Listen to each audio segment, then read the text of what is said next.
وقل جاء الحق وزهق الباطل ان الباطل كان زهوقا۔ الحمد للہ رب العالمین والصلاة والسلام علی نبینا محمد وعلی آلہ وصحبہ اجمعین ومن تبعہم بإحسان الی یوم الدین۔ اللہ کے نبی صلی اللہ علیہ وسلم کی ایک مبارک دعا کی شرح کا ہمارا سلسلہ چل رہا ہے۔ اللہ کے نبی کی دعا ہے اللہم انی اسألک فعل الخیرات وترک المنکرات وحب المساکین۔ فعل الخیرات اور ترک المنکرات، ان دو لفظوں کی شرح ہو چکی تھی کہ اللہ تعالیٰ میں تجھ سے نیکی کے کاموں کی توفیق طلب کرتا ہوں، اور تجھ سے توفیق طلب کرتا ہوں برائیوں کو چھوڑنے کی، وحب المساکین۔ تیسری چیز جو اللہ کے نبی صلی اللہ علیہ وسلم دعا میں مانگتے تھے وہ کیا ہے؟ مسکینوں سے محبت۔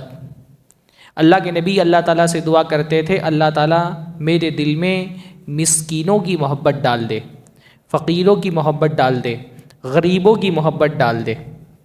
غربا، فقراء اور مساکین کی محبت اللہ تعالیٰ کی ایک نعمت ہے۔ ظاہر سی بات ہے اللہ کے نبی صلی اللہ علیہ وسلم دعا میں اگر ایک چیز مانگ رہے ہیں تو وہ نعمت ہے، تبھی تو مانگ رہے ہیں۔ تو جس کے دل میں فقیروں سے ہمدردی ہوگی، مسکینوں سے محبت ہوگی، غریبوں کے لیے شفقت ہوگی، اس کو یہ سمجھنا چاہیے کہ اللہ تعالیٰ نے اس کو اپنی ایک نعمت سے نواز دیا ہے، وہ نعمت جس کی دعا اللہ کے نبی صلی اللہ علیہ وسلم مانگا کرتے تھے۔ کیا اس کی وجہ ہے؟ خصوصاً تو اللہ کے نبی صلی اللہ علیہ وسلم کے لیے ایک وجہ یہ تھی نا کہ اللہ کے نبی کو حکم تھا کہ اللہ کے نبی صلی اللہ علیہ وسلم آپ اپنے ان غریب فقیر صحابہ کو اپنے ساتھ میں رکھیں، ان کے ساتھ بیٹھیں، ان کی مجلسوں میں شریک ہوں جو آپ پر ایمان لے کر کے آئیں۔ معاملہ یہ تھا کہ اللہ کے نبی صلی اللہ علیہ وسلم پر پہلا طبقہ جو ایمان لے کر کے آیا تھا، جو ابتداءً بالکل ایمان لانے والے لوگ تھے، وہ کون تھے؟ وہ اسی کیٹیگری سے تعلق رکھنے والے لوگ تھے، غریب تھے، مسکین تھے، غلام تھے۔ حضرت بلال حبشی تھے، حضرت صہیب تھے، حضرت عبداللہ ابن مسعود تھے، حضرت عمار، یاسر، سمیہ، یہ بیچارے غریب طبقے کے لوگ تھے یہ۔ اور ہر زمانے میں یہ انبیاء کے ساتھ ہوا ہے کہ نبیوں کی دعوت پر سب سے پہلا جو طبقہ اٹھ کر کے اس نے لبیک کہا ہے وہ کون لوگ تھے؟ وہ معاشرے کے دبے کچلے لوگ، وہ معاشرے کے مظلوم لوگ۔ جو ایلیٹ کلاس ہوتا ہے نا، عام طور پہ یہ ہوا ہے کہ نبیوں کی مخالفت میں یہی لوگ رہے ہیں، جس کو قرآن مجید مترفین کہتا ہے، خوشحال لوگ، کھاتے پیتے لوگ، سردار۔ جو معاشرے کا ایلیٹ طبقہ ہوتا ہے نا، پیسے ہوتے ہیں اس کے پاس، سرمایہ دار جو طبقہ ہوتا ہے، جو کیپٹلسٹ ہوتا ہے، تو اس کو نبی کی دعوت پر اپنی جو زندگی ہے وہ چھوڑنا اس کے لیے بھاری ہوتی ہے۔ وہ حلال و حرام کی تفریق نہیں کرتا، اس کو حق و باطل سے کوئی فرق نہیں پڑتا۔ تو نبی جب دعوت لے کر کے کھڑے ہوتے ہیں نا، تو یہ جو مترفین کا طبقہ ہوتا ہے، خوشحال لوگوں کا طبقہ، جو ایلیٹ کلاس ہوتا ہے نا، یہ پہلے مخالفت میں آتا ہے، کیونکہ نبی جو لائف اسٹائل کی جس کی دعوت دے رہے ہوتے ہیں اس کی وجہ سے تو ان کو اپنی حرام کاریاں چھوڑنی پڑے گی، اپنا عیش و عشرت جو حرام کاریوں پر بنا ہوا ہے وہ چھوڑنا پڑے گا۔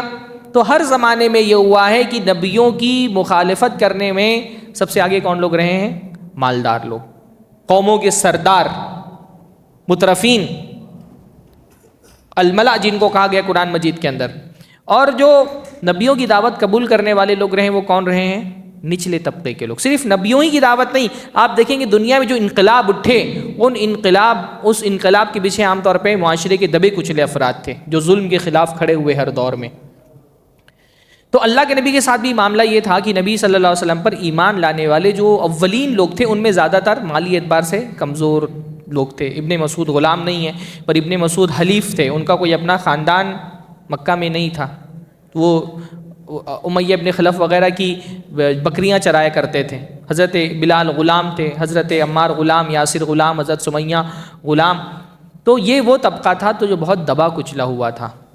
مکہ کے جو مشرکین تھے وہ اللہ کے نبی سے مطالبہ کرتے تھے کہ بھائی ہم تمہاری مجلسوں میں اس لیے نہیں آتے نا کہ تم کیا غریب لوگوں کو اپنے ساتھ بٹھائے رکھتے ہو، جب تمہارے پاس جاؤ یہی سب نچلے طبقے کے لوگ، ہاں، جن کو قرآن مجید میں حضرت نوح کے قوم والوں نے کہا کہ ہم دیکھ رہے ہیں کہ تمہاری اتباع کرنے والے اراذلنا، ہمارے رذیل لوگ ہیں، ہماری جو نچلا طبقہ ہے، جیسے ہندوستان میں ہوتا ہے نا شودر، کیونکہ برادری واد وہاں پر بھی بہت تھا، تو دلت اور شودر جو نچلے طبقے کے جیسے ہوتے ہیں نا یہاں پر، ویسے وہ کہتے تھے کہ یہ تو تمہارے بہت غریب لوگوں کے ساتھ ہمیشہ بیٹھے رہتے ہو، اس لیے ہم تمہارے ساتھ نہیں بیٹھتے، تمہارے ساتھ بیٹھنا ہماری شان کے خلاف ہے، اگر تم یہ چاہتے ہو کہ ہم تمہارے ساتھ بیٹھیں۔ یہ کون تھے؟ مکہ کے مشرکین، سردار، پیسے والے لوگ، وہ کہتے تھے اللہ کے نبی سے اگر تم چاہتے ہو کہ ہم تمہارے ساتھ بیٹھیں، تمہاری باتیں سنیں، تمہاری دعوت پہ غور و فکر کریں، تو ایسا کرو یہ غریبوں کو ہٹاؤ اپنی مجلس سے، دور کرو، ہاں ان غریبوں کو اپنی مجلس سے دور کرو، ان کو بھگاؤ، پھر ہم تمہارے پاس آ کر کے بیٹھیں گے۔ یہ مشرکین مکہ کا مطالبہ تھا۔ اس پر قرآن مجید بار بار اللہ کے نبی کو تاکید کرتا ہے، وَاصْبِرْ نَفْسَكَ مَعَ الَّذِينَ يَدْعُونَ رَبَّهُمْ بِالْغَدَاةِ وَالْعَشِيِّ۔ اللہ کے نبی آپ اپنے آپ کو روک کر کے رکھیے اللہ کے ان بندوں کے ساتھ جو صبح شام اللہ تعالیٰ سے دعائیں کرتے ہیں، یریدون وجہا ولا تعد عیناک عنہم، یہ اللہ تعالیٰ کی رضا کے لیے، اللہ رب العالمین کی زیارت اور دیدار کے لیے بےتاب ہیں، ان سے اپنی نظریں مت پھیریے۔ ترید زینت الحیات الدنیا، اللہ کے نبی آپ دنیا کی زینت، دنیا کا مال چاہتے ہیں؟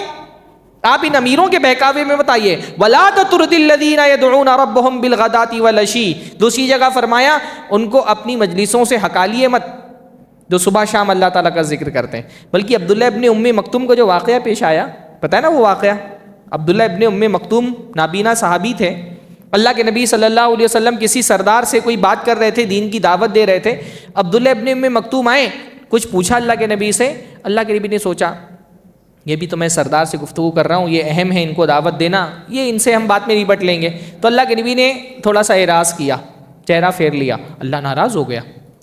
اللہ فرمائے عبس وتولی ان جاءہ الاعمی وما یدریک لعلہ یزکا، نبی نے چہرہ پھیر لیا اور اعراض کیا، چہرہ پھیر لیا کیونکہ ایک اندھا آدمی آپ کے پاس آیا تھا، اللہ کے نبی کیا پتا آپ کی بات سن کر کے وہ اپنے دل کی پاکی حاصل کرتا۔ فَأَمَّا مَنِ اسْتَغْنَا وَأَنْتَ لَهُ تَصَدَّى وَمَا عَلَيْكَ أَلَّا يَزَّكَّى، جو آدمی سن نہیں رہا آپ کی بات، آپ اس کے پیچھے پڑے ہوئے ہیں۔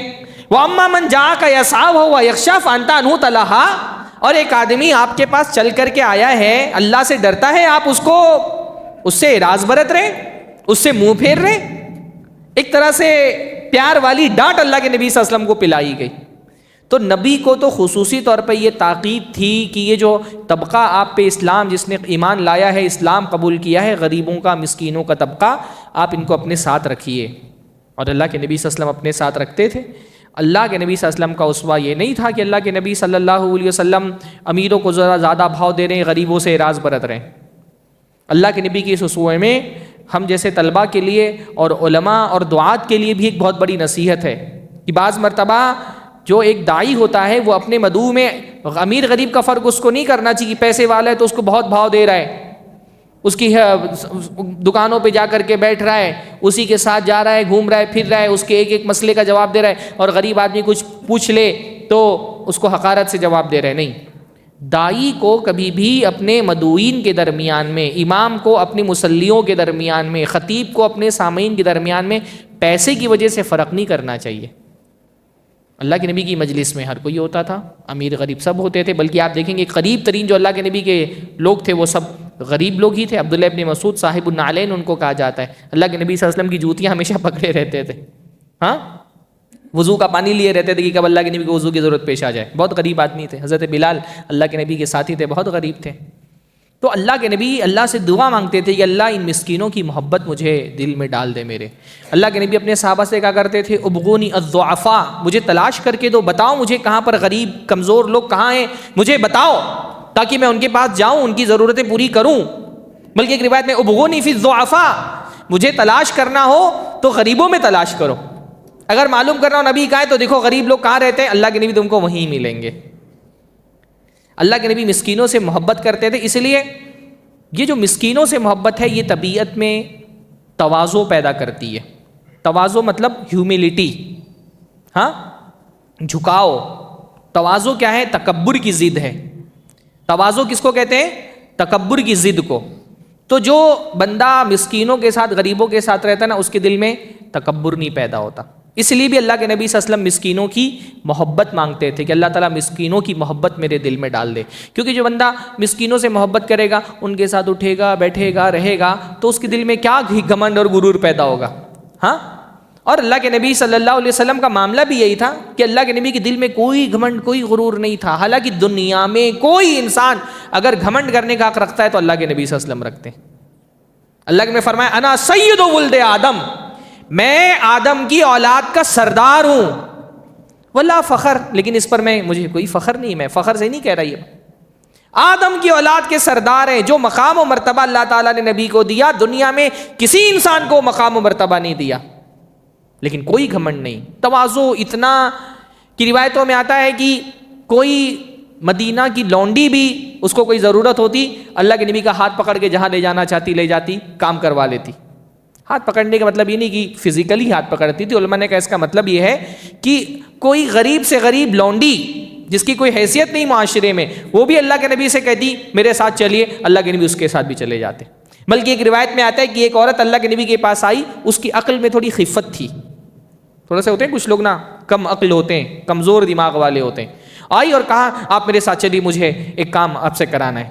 تو اللہ کے نبی نے فرمایا یا ام فلاں، تم بتاؤ تم کو کہاں چلنا ہے، میں بالکل تیار ہوں، تمہارے ساتھ جاؤں گا. اللہ کے نبی تیار ہوئے. وہ لونڈی اللہ کے نبی کو لے کر کے گئی اور جہاں جہاں اس کا کام تھا سب کام کرایا. اس کے بعد اللہ کے نبی واپس آ گئے. یہ تواضع تھا اللہ کے نبی کی شخصیت کا. نبی سے یہ چیز ہم کو سیکھنی چاہیے. ہمارے یہاں تو صورت حال یہ ہے کہ ہماری جیب میں 4 پیسہ آ جائے، ہم کسی کو سلام میں پہل کرنا اپنی شان کے خلاف سمجھتے ہیں کہ اگر اسے سلام میں پہل کر لی تو یہ مجھے سوچے گا ارے میں، مطلب ہم جاتے کبھی بلڈنگ میں، واچ مین کو ہم سلام نہیں کریں گے، واچ مین ہی ہم کو سلام کرے گا. کیوں بھائی؟ آئے آپ ہے نا، آپ واچ مین سے سلام کر لیں، آپ گیٹ کیپر سے سلام کر لیں تو آپ کی شان گھٹ جائے گی. اللہ کے نبی صلی اللہ علیہ وسلم کے بارے میں آتا ہے آپ راستے میں چلتے بچوں کو کھیلتے ہوئے دیکھتے تو ان سے سلام کرتے تھے. اتنا تواضع اللہ کے نبی کی شخصیت میں تھا. چھوٹے چھوٹے بچے کھیل رہے، اللہ کے نبی ان سے سلام کرتے تھے. ہمارا واچ مین، اچھا واچ مین سلام کرتا نہیں، سلام مارتا ہے، اور اس کا بھی ہم جواب نہیں دیتے، منڈی ہلا دیتے ہیں، سر ہلا دیتے ہیں. ایسے تواضع پیدا کریے اپنی شخصیت میں. اللہ تعالیٰ تکبر کرنے والوں کو پسند نہیں کرتا ہے. اللہ کے نبی نے فرمایا ان اللہ اوحى الی ان تواضعوا، اللہ نے میری طرف وحی کی ہے کہ میں بتا دوں تم کو کہ تم تواضع اختیار کرو. تو کوئی کسی پر فخر نہ کرے، کوئی کسی پر گھمنڈ نہ کرے. تکبر کرنے والے اللہ تعالیٰ کو پسند نہیں ہے. اللہ کے نبی صلی اللہ علیہ وسلم نے فرمایا قیامت کے دن تکبر کرنے والوں کو چوٹی کی شکل میں اٹھایا جائے گا. یحشر المتکبرون یوم القیامت کامثال در، متکبر لوگوں کو چوٹیوں کی طرح اٹھایا جائے گا. فی صور الرجال، چہرہ ان کا مردوں جیسا ہوگا لیکن چھوٹا کر کے اللہ تعالیٰ ان کو چوٹی جیسی جتنی چھوٹی چوٹیاں ہوتی ہیں نا ایسے چھوٹی چھوٹے بنا دے گا. متکبر اپنے آپ کو بہت بڑا سمجھتا ہے نا، اس کی سزا کیا ہوگی؟ قیامت کے دن اس کی سائز چوٹیوں جیسی ہوگی. چاروں طرف سے آ کر کے ذلت ان کو گھیر لے گی اور ان کو ہکال کر کے جہنم کی ایک قید خانے میں بند کر دیا جائے گا جس کا نام بولس ہوگا. اللہ تعالیٰ کو تکبر کرنے والے پسند نہیں ہیں. اس لیے اپنی طبیعت میں تواضع اور انکساری پیدا کریے، اور اس کا بہترین ذریعہ کیا ہے؟ مسکینوں سے محبت کرنا. اللہم انی اسألک حب المساکین، یہ جو دعائیں ہیں الگ الگ بھی مانگ سکتے ہیں آپ.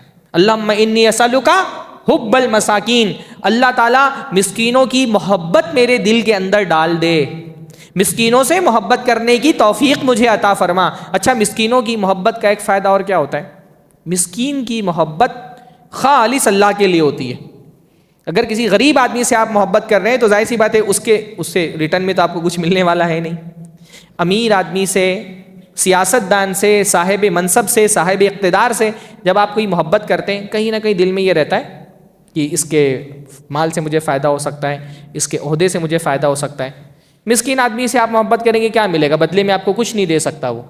تو اس سے جو محبت ہوتی ہے وہ خالص لوجہ اللہ ہوتی ہے، صرف اللہ کے لیے وہ محبت ہوتی ہے. اور اللہ کے لیے کسی سے محبت کرنا دنیا کا سب سے افضل عمل ہے. اللہ کے نبی نے فرمایا افضل الاعمال الحب فی اللہ، سارے اعمال میں سب سے افضل عمل ہے اللہ کے لیے کسی سے محبت کرنا. اس کی انشاءاللہ تعالیٰ اس کی فضیلت جو اگلی دعا کے ٹکڑے ہیں اس میں بھی آئے گی انشاءاللہ تعالیٰ. مسکینوں سے محبت کا ایک فائدہ یہ بھی ہوتا ہے نا کہ جب آپ مسکین سے محبت کریں گے تو اس کے اوپر صدقہ کرنے کے لیے، خیرات کرنے کے لیے، اس کی مصیبتوں میں کام آنے کے لیے تیار رہیں گے، ہے نا؟ آپ جب کسی سے محبت کرتے ہیں تو اس کی تکلیف آپ کو برداشت نہیں ہوتی ہے، اس کی پریشانی آپ کو دیکھی نہیں جاتی ہے، تو مسکینوں سے محبت اس لیے بھی مانگی تاکہ دل میں ان کے تعاون کا، ان کی مدد کا جذبہ پیدا ہو، کہ اللہ تعالیٰ مسکینوں کی محبت دے دے کہ تو نے جو مال مجھے دیا ہے اس کے ذریعے سے میں ان کی مشکلوں میں ان کی مدد کر سکوں۔ تو صدقے کا، تعاون کا، مدد کا جذبہ کب پیدا ہوگا؟ جب آپ مسکینوں سے محبت کریں گے۔ تو اس لیے بھی مسکینوں سے محبت مانگی۔ مسکینوں کی محبت کا ایک اور فائدہ ہے کہ مسکینوں سے محبت کرنے سے دل میں شکر کا جذبہ پیدا ہوتا ہے۔ کیسے؟ جب آپ مسکین سے محبت کرتے ہیں نا، اس کے ساتھ اٹھتے ہیں، بیٹھتے ہیں، اس کی پریشانیاں دیکھتے ہیں، اس کی تکلیفوں کو دیکھتے ہیں، تو آپ کو اللہ تعالیٰ کی نعمتوں کی قدر سمجھ میں آتی جو آپ کے پاس ہے۔ آپ کھانا پیٹ بھرا ہوا ہے، آپ کا کوئی دوست اس کو دیکھتے ہیں نا بھوکا ہے، تو آپ کو سمجھ میں آتا ہے کھانا اللہ کی کتنی بڑی نعمت ہے، پانی اللہ کی کتنی بڑی نعمت ہے، رہائش اللہ کی کتنی بڑی نعمت ہے، کاروبار اللہ کی کتنی بڑی نعمت ہے، مال اللہ کی کتنی بڑی نعمت ہے۔ غریبوں کے ساتھ رہنے کا فائدہ کیا ہوتا ہے؟ دل نرم رہتا ہے۔ اللہ کے نبی نے اس لیے فرمایا اذا اردت ان یلین قلبک فاطعم المسکین وامسح راس الیتیم، کہ اگر تم چاہتے ہو تمہارا دل نرم ہو جائے تو مسکین کو کھانا کھلاؤ اور یتیم کے سر پہ ہاتھ پھیرو، اور اللہ نے جو ہم کو دیا ہے اس کا شکر ہمارے دل کے اندر پیدا ہوتا ہے کہ بھائی ان کو تو یہ بھی نہیں ملا جو اللہ تعالیٰ نے مجھے دیا ہے۔ اپنے سے کمتر لوگوں کے ساتھ آدمی جب رہتا ہے نا، تو آدمی یہ محسوس کرتا ہے کہ اللہ تعالیٰ نے ان کو بہت کچھ ایسا نہیں دیا جو اللہ نے مجھے دیا ہے، تو بندے میں شکر کا جذبہ پیدا ہوتا ہے۔ لیکن جب بندہ ایسے لوگوں کے ساتھ رہنے لگتا ہے نا جو بہت پیسے والے ہیں، اس سے زیادہ مالدار ہیں، تو اللہ نے آپ کو کتنا بھی دیا ہو شکر نہیں دل کے اندر پیدا ہوتا۔ امیروں کے ساتھ، خاص طور پہ جو دنیا دار قسم کے امیر ہوتے ہیں نا، جیسے بعض افراد ہوتے ہیں ان کے ساتھ بیٹھو وہ صرف پیسے کی بات کرتے ہیں، یہ کروڑ ادھر لاکھ، ادھر 2 لاکھ، ادھر 2 کروڑ، یہ کاروبار، یہ جاب، اور یہ مطلب سفر، اور برانڈیڈ کپڑے اور برانڈیڈ جوتے اور شاپنگ۔ خواتین بھی ایسی ہوتی ہے نا، ان سے بن کے ساتھ بیٹھو کہ یہ برانڈ کے جوتیاں، تو یہ برانڈ کے پرس، اور تو یہ اتنی قیمت کا کپڑا، صرف شاپنگ کی بات کرتی رہتی ہیں، وہ صرف برانڈز کی بات کرتی رہتی ہیں، صرف پیسوں کی بات کرتے رہتے ہیں۔ جب اپنے کے اوپر کے لوگوں کے ساتھ آپ بیٹھیں گے اور وہ دنیا داری کی بات کریں گے نا، تو اللہ نے آپ کو کتنا بھی دیا ہے۔ آدمی اپنے ساتھیوں سے خود کو کمپیئر کرتا ہے۔ اگر آپ کے ساتھی آپ سے مالی اعتبار سے زیادہ طاقتور ہیں تو آپ، حالانکہ اللہ نے آپ کو بہت کچھ دیا ہے، پھر بھی آپ اپنے آپ کو کمتر ہی سمجھیں گے۔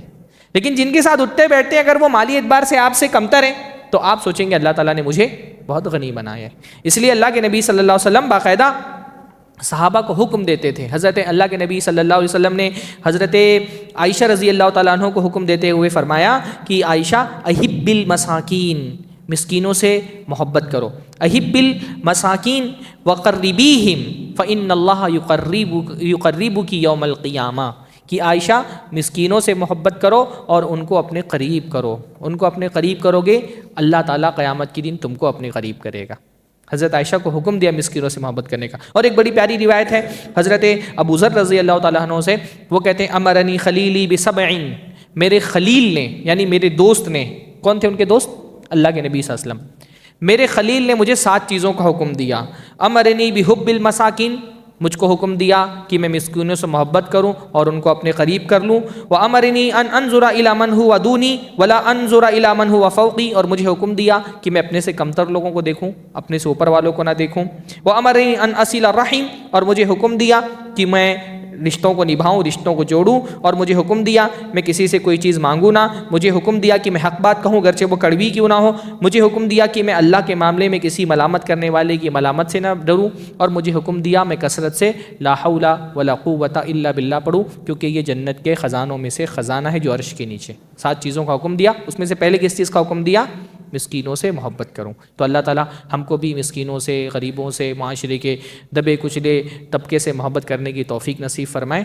تو یہ ایک دعا ہے جس کو کثرت سے رمضان میں بھی مانگنا چاہیے، اللہم انی اسألک حب المساکین۔ اور بھی بہت ساری چیزیں، میں نے کہا نا کہ 9 چیزیں اللہ کے نبی نے اس دعا میں مانگی ہیں، تو 3 چیزیں ان کی شرح ہو گئی ہے، باقی چیزوں کی شرح انشاءاللہ تعالیٰ اگلے دروس میں ہوگی۔ بارک اللہ فیکم، جزاکم اللہ خیرا۔